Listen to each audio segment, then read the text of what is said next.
I'm really excited, Robin, to talk to you not only about this movie, but about the emotions behind it as someone who's experienced grief on a number of occasions myself, but also about your experience directing this movie and about women in Hollywood in general, because I do feel like things are kind of changing and we can discuss that. But first, let's talk about Land. I know, Robin, that you directed 10 episodes of House of Cards. So this was not your first rodeo, but it was your first movie. And I'm curious what it was about this script and about this opportunity that really got your attention, because I imagine you get projects thrown at you all the time. Well, you called it a rodeo. It was a rodeo. It was handed to me, the script brought to me by our producer, Alan Stewart, about 3 years ago when we were all witnessing on the news and many people experiencing grief due to the random shootings that were going on almost bi-weekly. And I just couldn't help but think every morning I woke up, how do these people get through? Everybody deals with grief in their own way. But I really wanted to tap into that topic because there was so much tragedy, so much trauma that was going on. And then to have this last year that we've all been experiencing it, I thought how timely to release a movie with this message about human resilience and how empowering that is, knowing that you can come out on the other side and that we need human connection to help us, when we're faced with adversity, we need each other. And I just thought, what a beautiful reminder right now to have. Is there something that you went through yourself that made you able to really dig deep on this topic? I mean, fortunately, I haven't had an unfathomable event like in this character Edee's life. I've had relatives pass, of course, but this is on a whole other level, I would think, what this movie centralizes on. It's about the existence you once knew. That you that you once lived in will never exist in the same way again. And I just thought, wow, that's something to explore, because I spoke to a couple of renowned psychologists about trauma and I really wanted to understand the different layers, the different levels. How do you get through phase 5 to enter phase 6, et cetera? Are you familiar with Dr. James Gordon?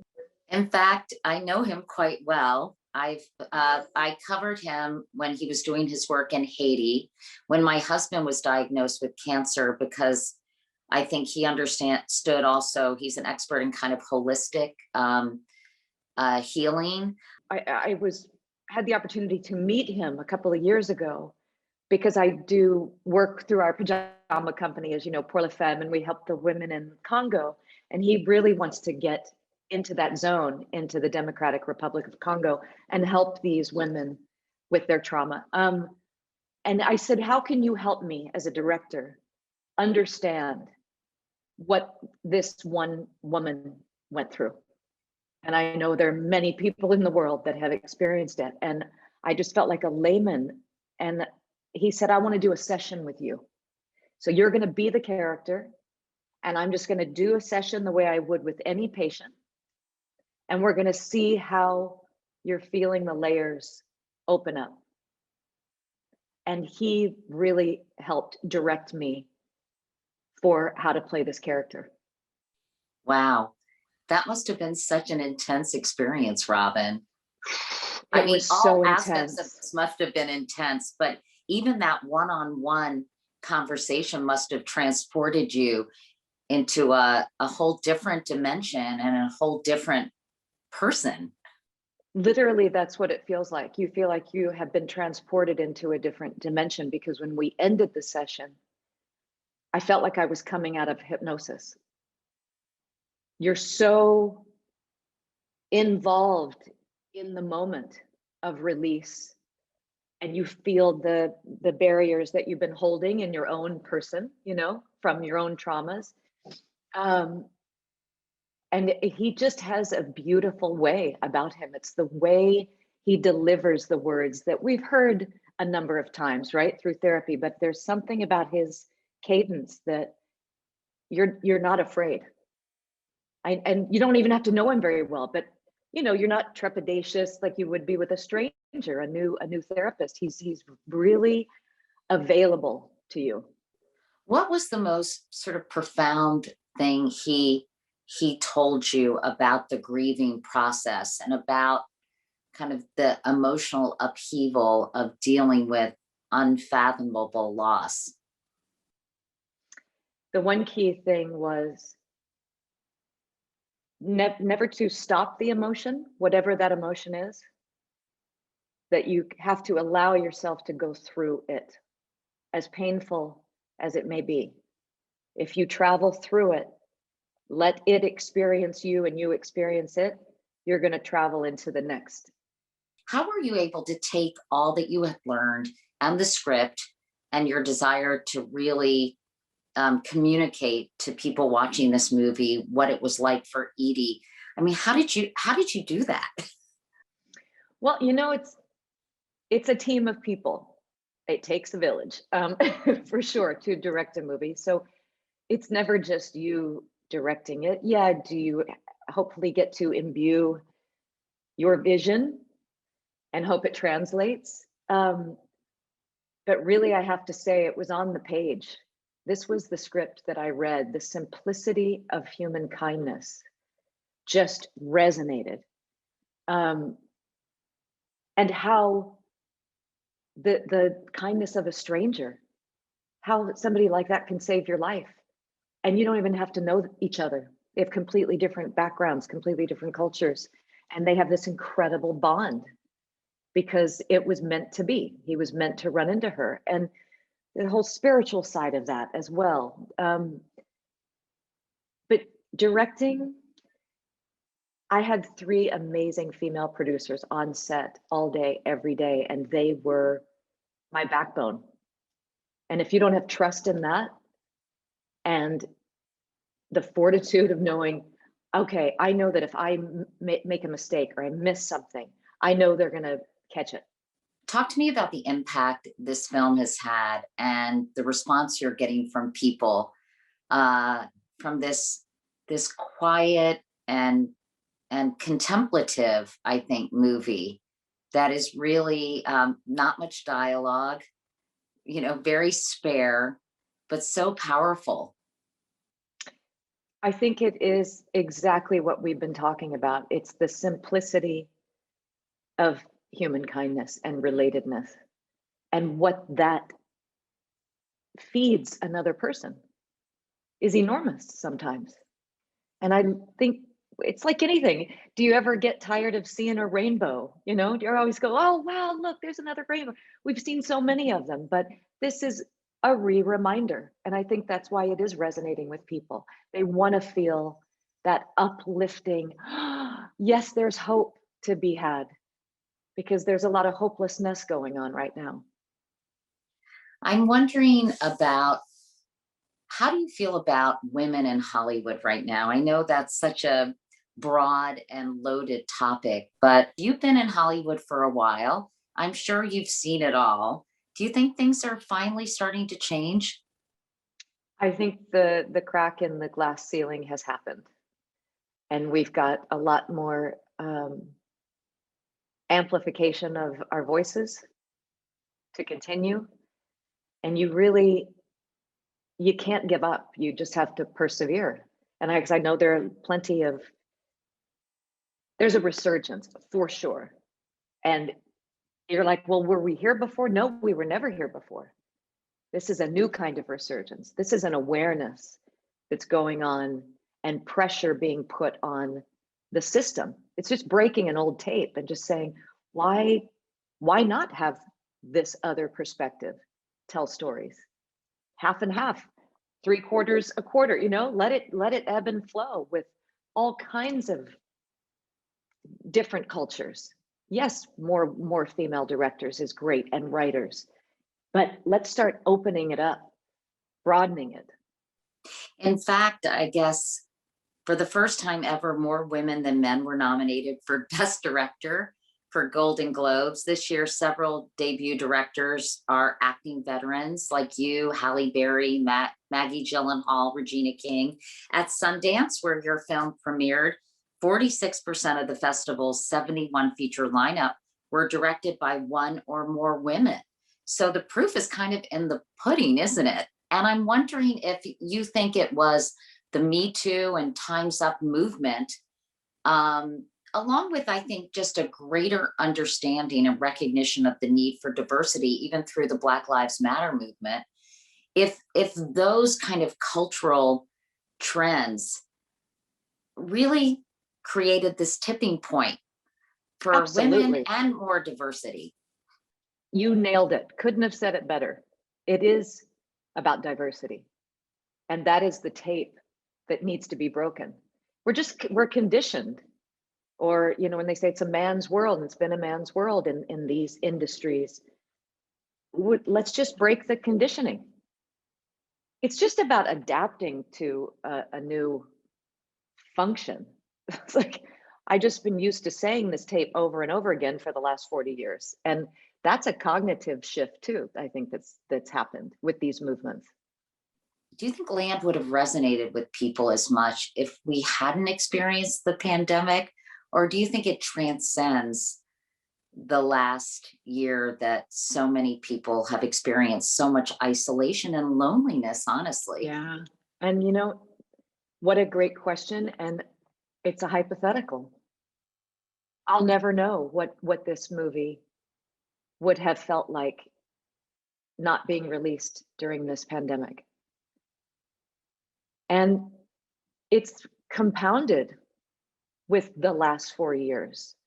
Just the chaos, the mayhem in our administration, what happened to our country.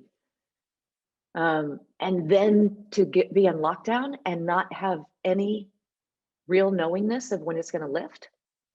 When are we going to be back to normal? Will it ever be the normal we once knew completely? We don't know yet. So that unknowingness is a trauma. So I really couldn't even answer how it would have been received if it was made 4 years ago, maybe differently. So now that you have this under your belt, and I'm curious, what kinds of projects are you looking for in the future, and what kinds of things would you like to do? Kind of want to do it all. Good. Now that I've got the bug. We want you to do it all. Actually, I was thinking last week it'd be nice to do a comedy after this one. You ever done a comedy? Well, you know, I guess the Princess Bride had some comical moments, but I know, and I was the only non-funny character in the movie. Yeah, just exploring all different arenas. I really love this directing thing. And I'm gonna go next month to direct a couple of episodes of the show Ozark, which is gonna be so exciting. do you think that you've now caught the directing bug and that's really where your passion is? It's both. It's definitely it's in the lead of wanting to direct another film for sure. But I'm not gonna quit acting completely, I don't think. I hope I keep my fingers crossed that I get a job. You know, that's this industry. There's no security. You never know when the next job's coming. How have you been able to kind of just keep a good head on your shoulders through just this phenomenal career you have had, but also wondering, like, is it going to continue? What's next? Will anyone want me? I think that must be so nerve-wracking. It is, and you have to stay in the game in a sense, meaning, oh, I can't take a 2-year break and just not work and go be it. You know, you fall off that wagon, and sometimes they don't let you back on. You know, so looking back over the years, it was, I think, just a matter of looking ahead, knowing I want to be here for a long time. I don't want to just, blow myself out in 2 years and be a has-been. I really love this art. And it's about pacing yourself, knowing that this is going to be another 20 years, hopefully. And also, it seems to me, taking matters into your own hands. I think a lot of women in Hollywood are no longer reliant on the male executives. I'm so excited to see women form their own production companies, start, making room for their projects, pushing projects like Land that you had to get behind and actually go and sell.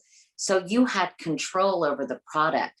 I think we're seeing that happening more and more. And as a result, it's opening up a lot of space for projects that probably wouldn't have been greenlit if you had to depend on, I hate to say it, but this patriarchy, giving a thumbs up to certain projects, right? Yes. Yeah. And I don't even know the interiors enough to speak eloquently about it, meaning the interiors of the business side of Hollywood. But there are some fantastic head producers of studios that are female, and they've been around for a long time. So are these going to be passing the baton? You know what I mean? Like you say, are we going to keep expanding, keep passing it when these other executives choose to retire? I hope so. It's an exciting time, isn't it, for all of those reasons? It really is. And I hope that we come out of this pandemic and we can salvage the entertainment industry to be back to what it was. Because it was a very fruitful industry and it's hurting right now. So it's ironic, isn't it? Because, and I know you have to go, and this will be my last, like, waxing poetic, but it's ironic to me that the entertainment industry has never been more important to people. This has been kind of their lifeline. I think it's kept them sane. All the content that they've been able to enjoy and appreciate, all the art that they've been able to watch. And I think people realize how important that is to our culture. And absolutely. I hope that as a result, people can support it in whatever way they need to make sure it stays strong and productive and continues to be just as phenomenally creative as it is. I think we need story. Yes, we have books, but that's a whole other experience, the visual experience of a story being shared with you. And it's almost like therapy, right? In this isolation period. And all we do have is our TVs. We're not having the collective experience in a theater, even though they're opening now. I think we're just kind of tiptoeing around. And I just pray, I pray that it has talk about a resurgence. I hope it has one, a positive. And I hope you're a part of it. So, Robin, thanks so much for doing this. Thank you for having me.